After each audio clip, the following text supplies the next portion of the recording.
What's up, baby?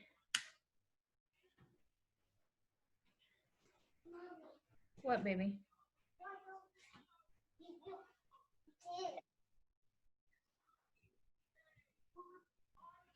Okay, so we're going to pick up here, and we're actually only, I think, going to do 2 of these today because one of them I forgot comes next week. So we're going to pick up on y equals 1 over x.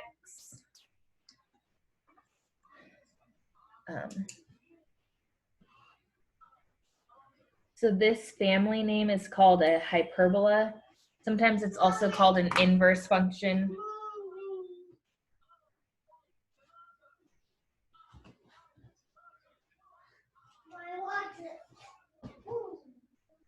So the general equation of the hyperbola, same thing, y equals a out in front times 1 over x minus h. Remember, the minus h always goes with the x here, and then a plus k at the end. I want to point out this can be written also with the a in the numerator. These are equivalent. A over x minus h. Remember, think about multiplying fractions. This is like a over 1, and it would just go on top. I don't care what way you do it. You should just be able to recognize both ways. The a is going to be the stretch factor. H is still left and right. K is still up and down. So I think it was last week, maybe on Tuesday, we looked at some of these without K and without A. We just did 1 over x minus h. So here, HK is the intersection of the asymptotes.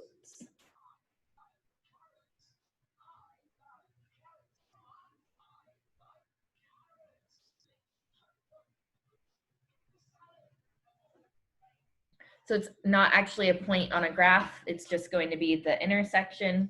And then our asymptotes, we have 2 asymptotes, one at x equals h and the other one at y equals k.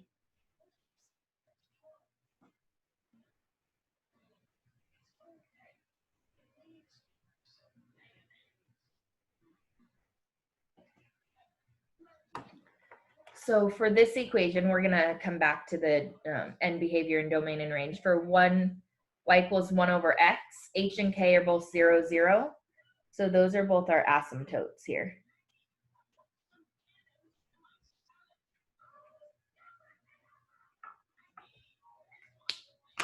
And hopefully we kind of remember it looks like this. It has 2 pieces.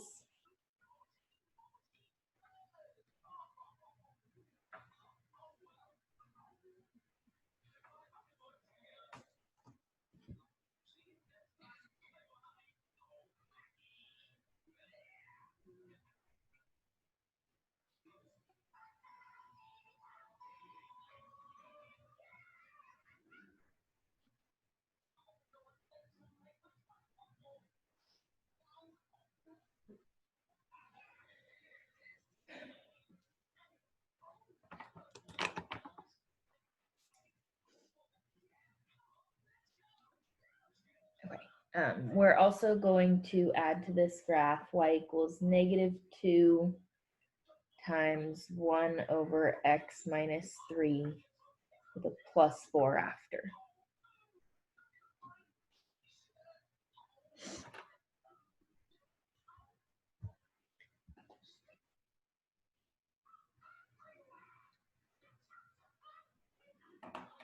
So here, h is 3 and k is 4, so those are our asymptotes.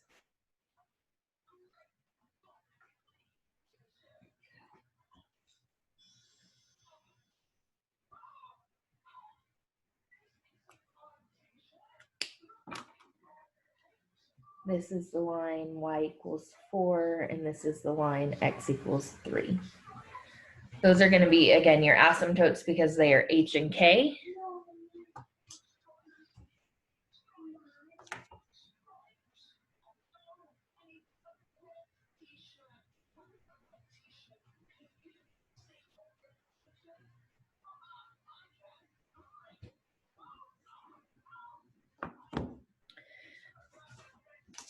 And then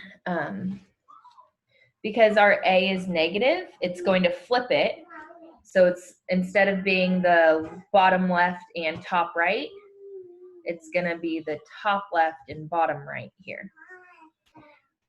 So the negative flips what pieces it's in, and then the 2, that makes it like farther away from the branches, essentially, or these branches get farther away.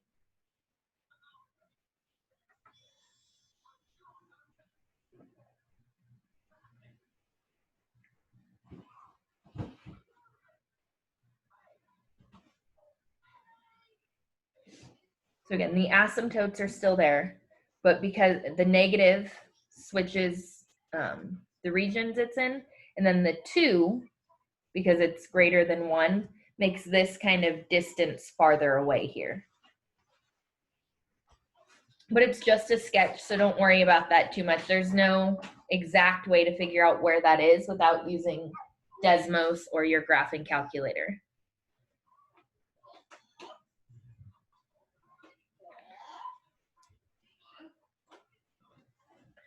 So for end behavior on the original graph, you can see as we go left forever, we go to 0, and as we go right forever, we also go to 0.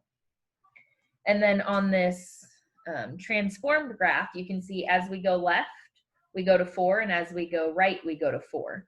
So either way, you're always going to whatever k is, because it's getting closer and closer to that asymptote in both directions. Just like over here for the exponential graph, as we went to the left, it got closer to k because that was the asymptote. This gets closer to k in both directions.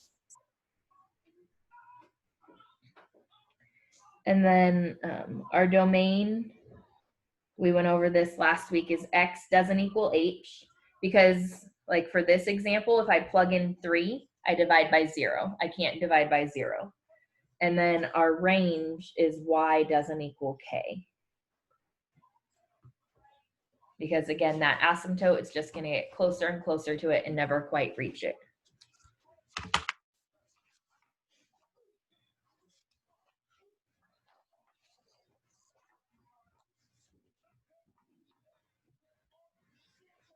So leave that there for a few more seconds, and then we'll go to the next one, the cube root.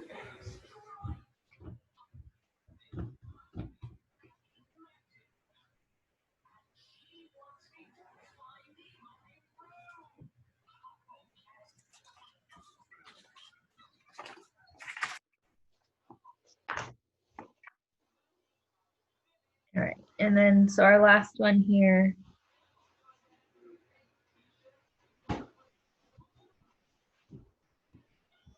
is the cube root.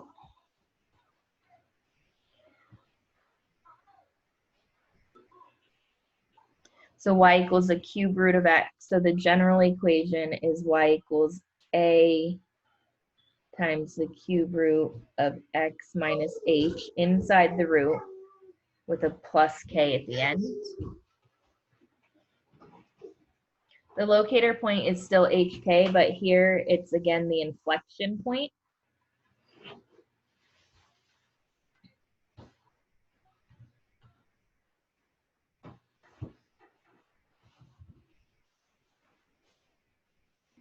And we aren't going to have any asymptotes.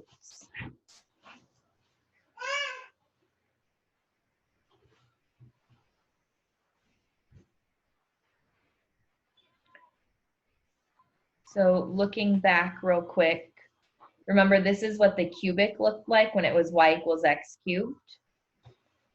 For the cube root, it's similar, but it's going to be sideways. Mommy.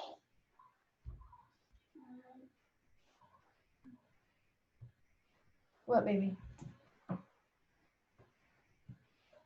So these aren't asymptotes. This is going down and this is going up.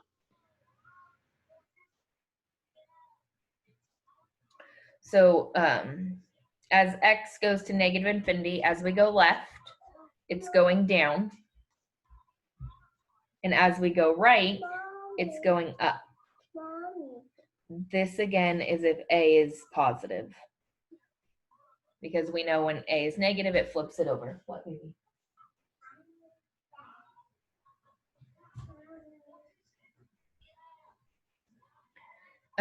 But we can also see that because it's going up and down forever, the domain and range are both all real numbers. It goes down, up, left, and right.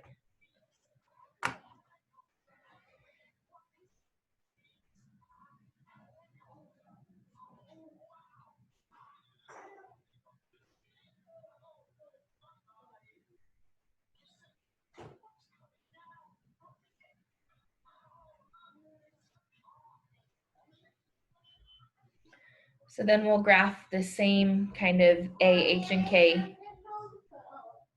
Y equals -2 times the cube root of x minus 3 plus 4.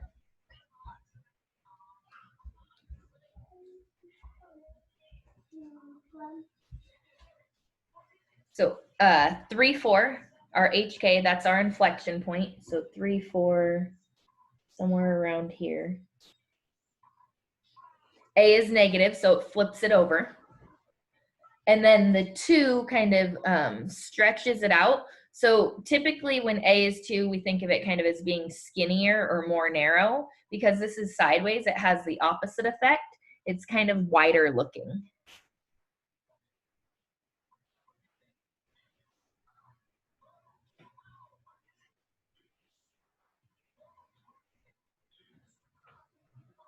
And this does go down below the x-axis. It's not the best sketch, but it works.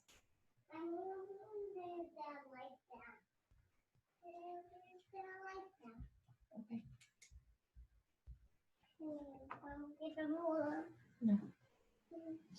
Maybe I just missed it, but I'm not sure if you did the domain and range on the last one. I did. Okay, so I just missed it. Let me get that done real quick. Oh, that's not that one, sorry. That's the hyperbola. I was showing the wrong one.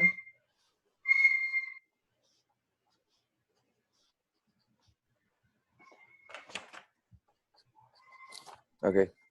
Okay, so these are going to be imaginary and complex number notes. This should be a review. It's the stuff with I, if you didn't remember. So basically the rules that we need to remember is first the definition of I. I is equal to the square root of -1. Go ahead, baby.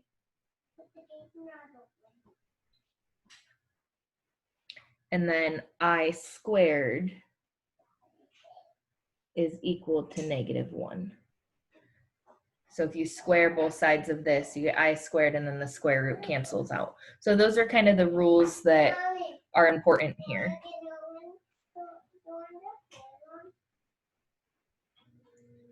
So just, we'll just do a few examples.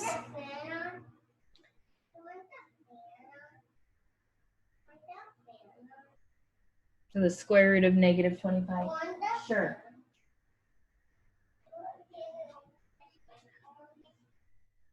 So the way square roots work, and some of you might already know this kind of just by looking at it, but kind of the way it's first introduced is this can be rewritten as the square root of -1 times 25.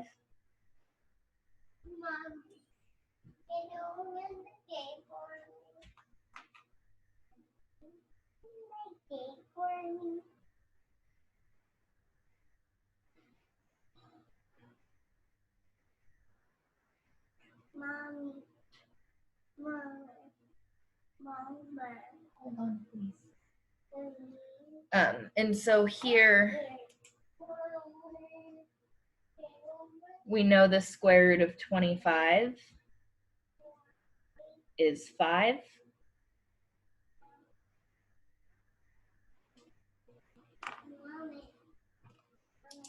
And then we know the square root of -1 is I. So the square root of -25 is just 5i.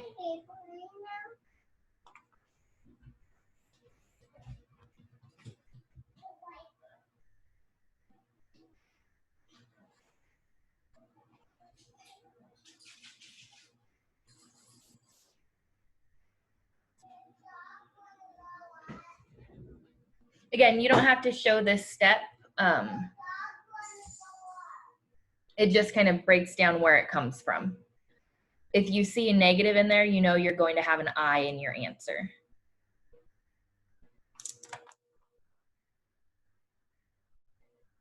Similarly, the square root of negative 72. So if we break this one up, 72 isn't a number that we know the square root of, so there's kind of a little bit more there to it.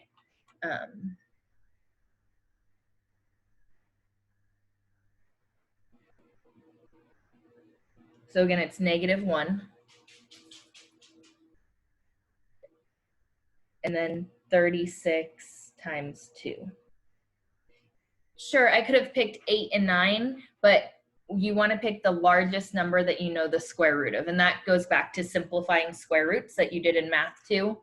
There is some of that, I believe, maybe it might have been on your worksheet last week or the one this week. And if you need more help reviewing that, just let me know. But same idea here. The 36 we know gives us 6.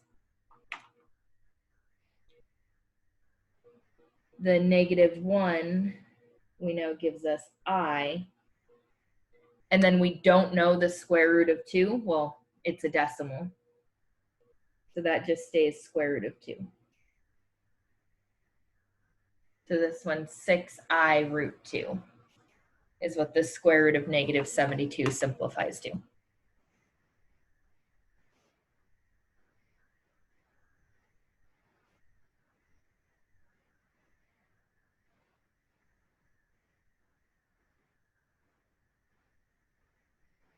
And then just some operations with these complex numbers.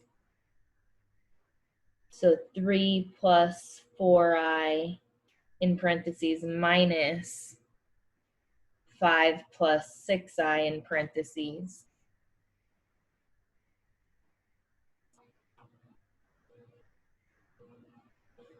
So remember, when you have the negative in front of your parentheses, you have to distribute it.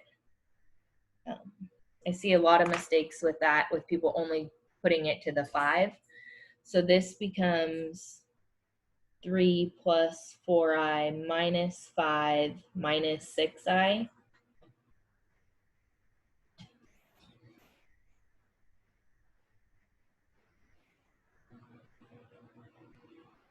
And then it's just a matter of combining your like terms. So here the 3 and -5 are like terms. So -2. And then here we have the 4I minus 6I, which happens to also be minus 2I. So -2 minus 2I.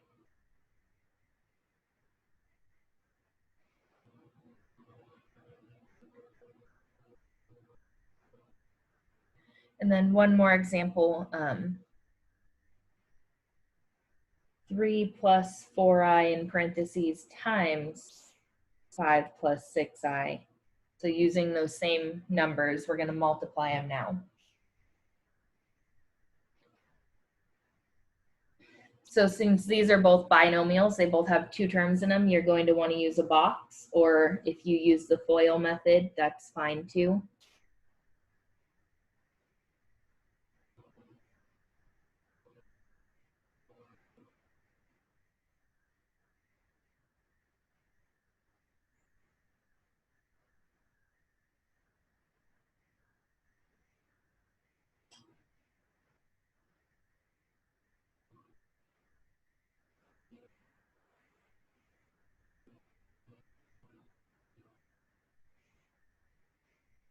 So 3 times 5, we get 15. 5 times 4I is 20I.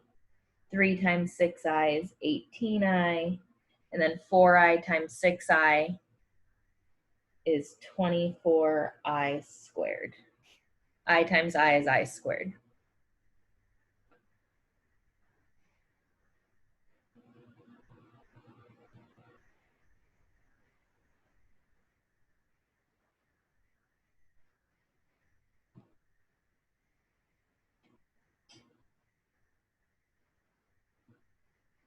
So this isn't simplified for a couple of different reasons. We have to combine our like terms. And again, some of you are going to go straight to your box, to your answer, and that's fine. So if we combine those like terms, we get 15 plus 38i. But then this 24i squared, going back to our rules at the beginning, I squared is equal to -1. So this is 24 times -1, essentially right here.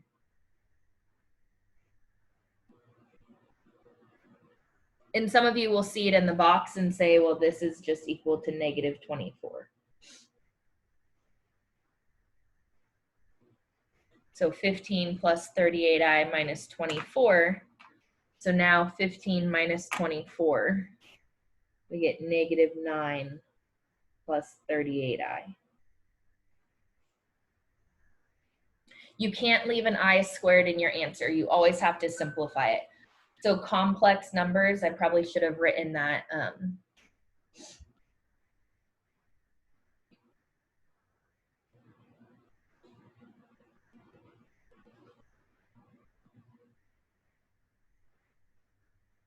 Are in the form A plus BI. And it could be a minus, the B could be negative, but they don't have any I squareds in them.